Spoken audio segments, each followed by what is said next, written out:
बोलो श्री कृष्ण भगवान की जय हो। श्रीमद् भागवत महापुराण की जय। श्रीमद् भागवत महापुराण में 16वां अध्याय परशुराम द्वारा क्षत्रिय संहार और विश्वामित्र जी का वंश। श्री सुखदेव जी ने कहा, राजन, अपने पिता के आदेश पर परशुराम जो आज्ञा कहकर तीर्थ यात्रा के लिए चले गए। 1 बरस तक तीर्थ यात्रा करके वह अपने आश्रम पर लौटे। एक दिन की बात है कि परशुराम की माता रेणुका गंगा तट पर जल लेने गई हुई थी। वहां उन्होंने गंधर्व राजा चित्ररथ को अप्सराओं के साथ जल विहार करते हुए देखा। जल क्रीड़ा करते हुए गंधर्व राज को देख कर वह हर्षित हो रही थी। उधर पति देव के हवन का समय हो गया था। हवन का समय बीत गया। एकाएक उसे ध्यान आया तो वह विचलित हो उठी। वह तुरंत जल लेकर आश्रम पर पहुंची। जल का कलश महर्षि के सामने रखा। वह हाथ जोड़कर खड़ी हो गई। जमदग्नि मुनि ने योग बल से अपनी पत्नी के मन की बात जान ली। उन्होंने क्रोध में भरकर अपने पुत्रों से कहा, पुत्रों, इस पापनी को मार डालो। बच्चों देखो, पहले कितना सत था, जो कि अगर पराई स्त्री और पुरुष को नृत्य करते हुए भी देख लेती थी तो उसका पति अपनाता नहीं था। उसका पति उसको मारने के वास्ते तैयार होता। जैसे गौतम ऋषि ने अपनी स्त्री को पत्थर का बना दिया था, और ये जमदग्नि ऋषि हैं, ये परशुराम से ही अपने माता का गर्दन कटवा देंगे। तो पहले बच्चों सत्य इतना था। अब ना पुरुष में रहा न स्त्री में रहा। अगर आप ये कहें कि पुरुष में भी है तो पुरुष में नहीं रहा, स्त्री में नहीं रहा। अब अपनापन खत्म होता जा रहा है।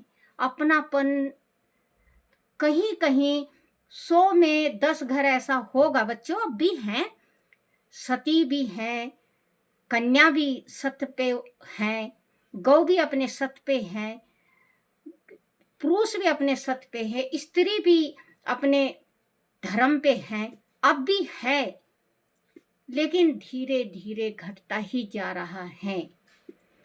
अब बच्चों आंखों में शर्म नहीं रही। आंखों का शर्म मर गया लोगों के। लड़की के वास्ते रिश्ता आता है, खुद माई भाग जाती है उसके साथ। देखो कितना गलत, कितना पाप, कितना बड़ा अत्याचार, कितना बड़ा दुखद वाली बात है कि अपनी बेटी का घर बसाने से पहले ही माँ उसके पति के साथ भाग जाती है। कितना, अरे बाबा, तुमने दुनिया दिन देख ली, 30 साल हो गया अपने पति के साथ रहते। उस पुत्री को तो सोचो, उस पुत्री के दिल पे क्या गुजरी होगी जब उसकी माँ उसके पति को लेके भाग गई शादी से पहले। तो भगवान ने एक काम भी बहुत अच्छा ही किया बच्चों। जो स्त्री पापनी है, जो दुराचारणी है, वो पहले हो गया। नहीं, शादी के बाद उस लड़की का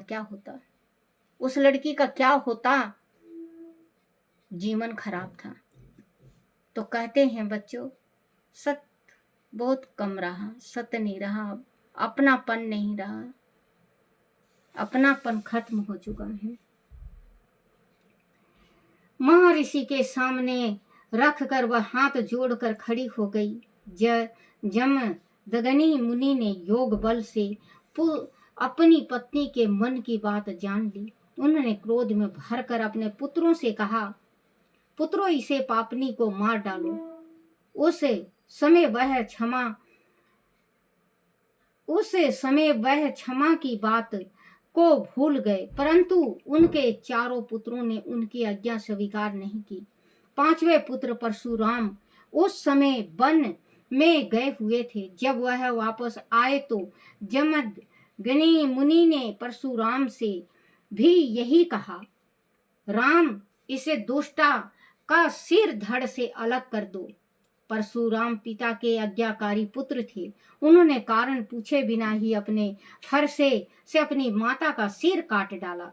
साथ ही अपने चारों भाइयों को भी पिता की आज्ञा न मानने के दंड स्वरूप मार डाला।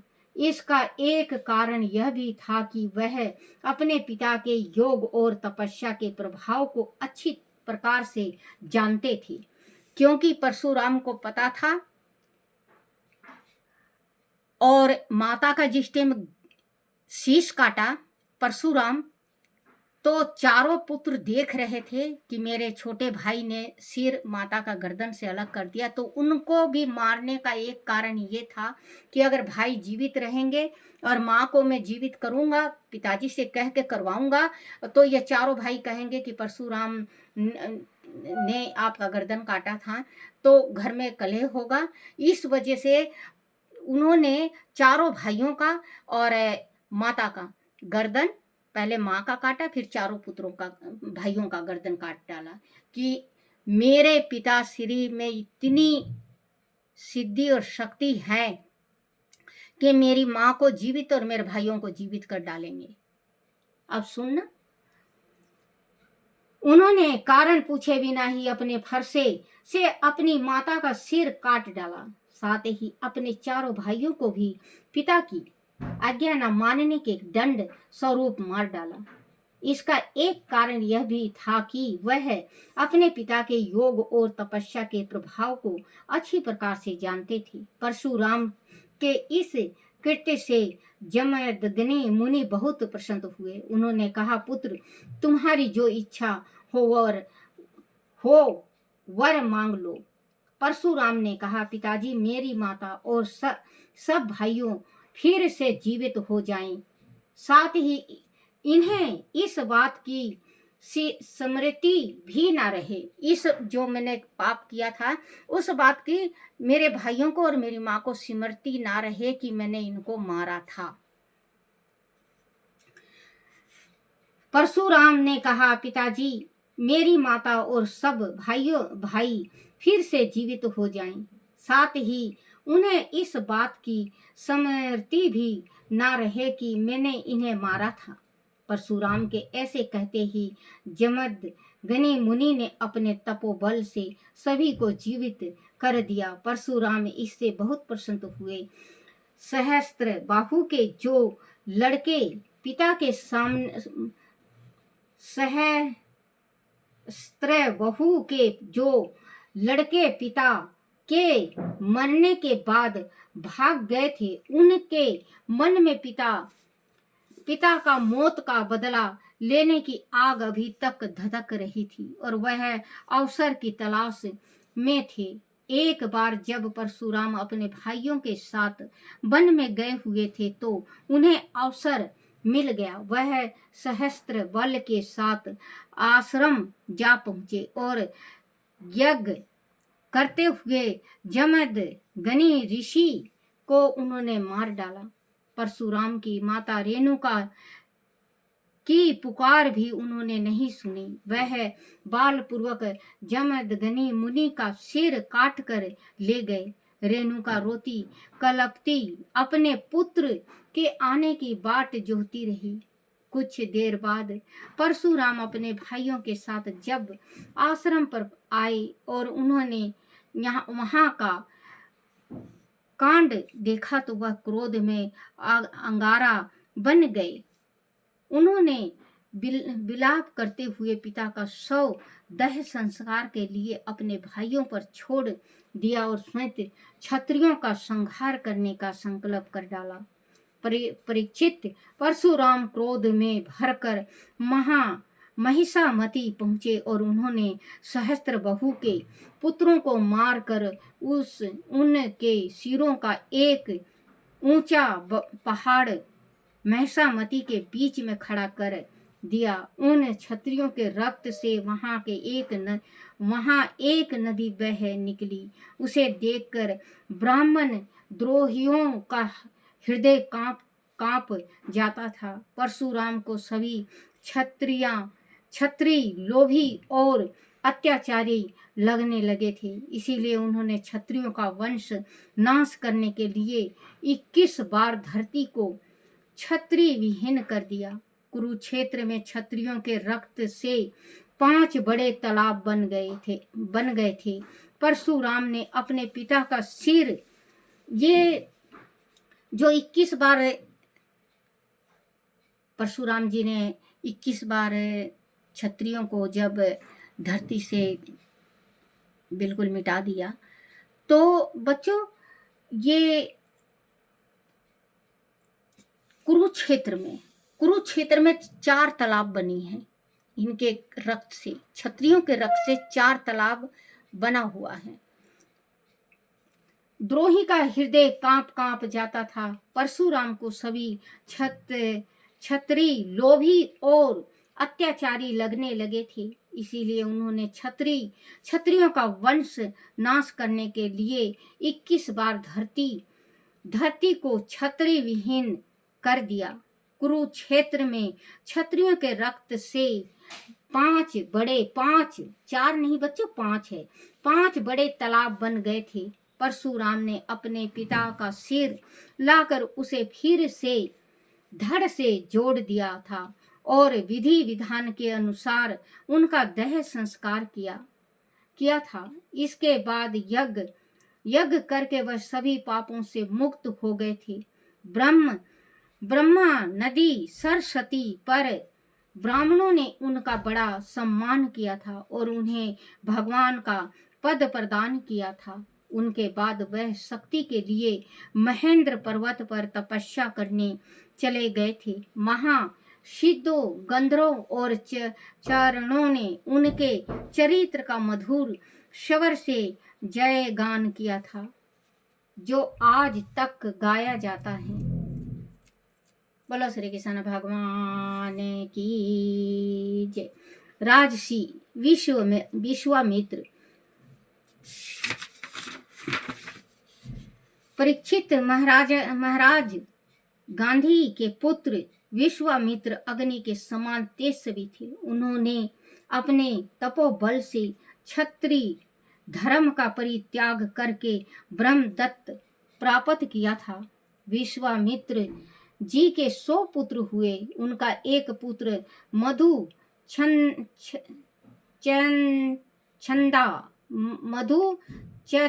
था। उसके सभी पुत्र मधु छंदा के नाम से ही प्रसिद्ध हुए। विश्वामित्र जी ने भृगु वंशी अजी गर्त के पुत्र और अपने भांजे सुन सेप को जिस देवरात भी कहा जाता था, पुत्र रस में स्वीकार कर लिया था। उन्होंने अपने शेष पुत्रों से उसे बड़े भाई मानने के लिए कहा था। इसी सुन सेप ने राजा हरिश्चंद्र के यज्ञ में यज्ञ पशु के रूप में अपनी बलि दी थी और हरिश्चंद्र को रोग मुक्त किया था। विश्वामित्र जी ने प्रजापति वरुण आदि की स्तुति करके उसे पुण्य जीवन दान दिलाया था। देवताओं द्वारा इसे वापस दिए जाने के कारण ही इसे देवरत्न देवताओं द्वारा दिया गया कहा गया था। बाद में सुन सेप महान तपस्वी हुआ। विश्वामित्र के बड़े पुत्र को सुन से को बड़ा भाई मानने की बात अच्छी नहीं लगी थी। इस पर विश्वामित्र जी ने उन्हें श्राप देकर मलेच्छ बना दिया था। विश्वामित्र के 49 बड़े पुत्र इस प्रकार मलेच्छ हो गए थे और नीच के नीचे नीचे के 21वां भाइयों ने पिता की आज्ञा मानकर उन्हें बड़े भाई स्वीकार कर लिया था। इस पर विश्वामित्र को बड़ा हर्ष हुआ। उन्होंने उन्हें सुपुत्र प्राप्त करने का आशीर्वाद दिया। परीक्षित विश्वामित्र जी के अष्टक, हरित, जय और क्रतुमान आदि भी पुत्र थे। इस प्रकार विश्वामित्र की संतानों के कारण कौशिक गोत्र में कई भेद हो गए। देवताओं का बड़ा भाई मान लेने के कारण उसका गोत्र ही दूसरा हो गया था। बोलो श्री कृष्ण भगवान की जय हो। श्री कृष्ण गोविंद हरे मुरारी, हे नाथ नारायण वासुदेवाय, हे नाथ नारायण वासुदेवाय, हे नाथ नारायण वासुदेवाय। श्री कृष्ण गोविंद हरे मुरारी, हे नाथ नारायण वासुदेवाय, हे नाथ नारायण वासुदेवाय, हे नाथ नारायण वासुदेवाय।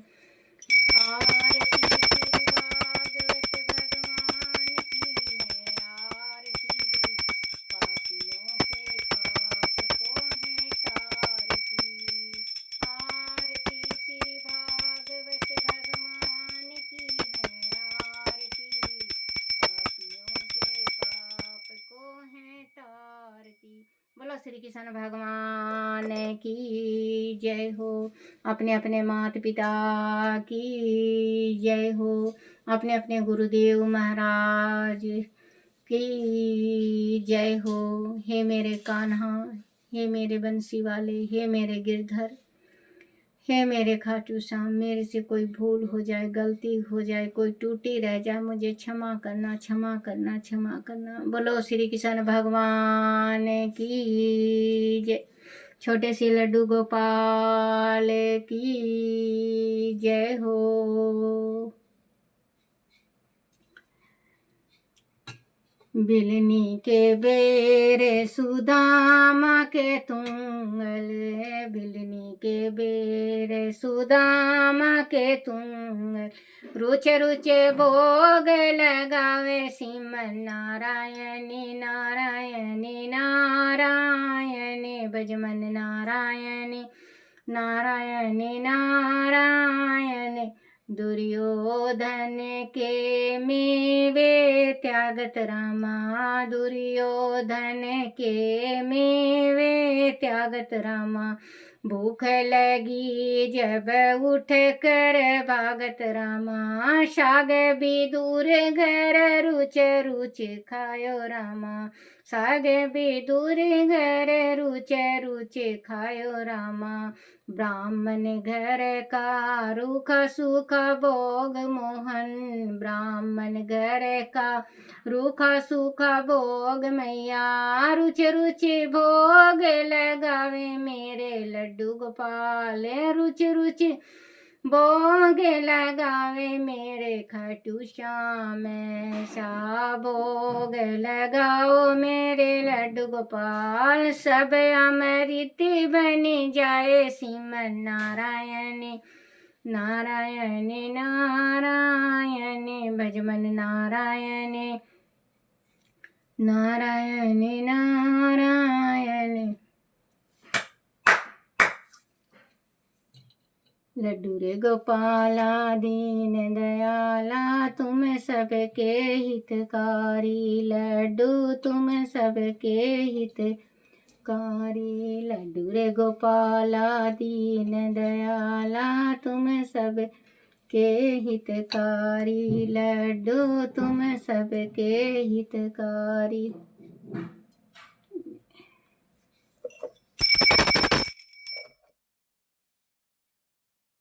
जय मेरे कन्हैया की जय। जय मेरे भगवान की, जय मेरे भगवान, जय मेरे दाता, जय मेरे ईश्वर।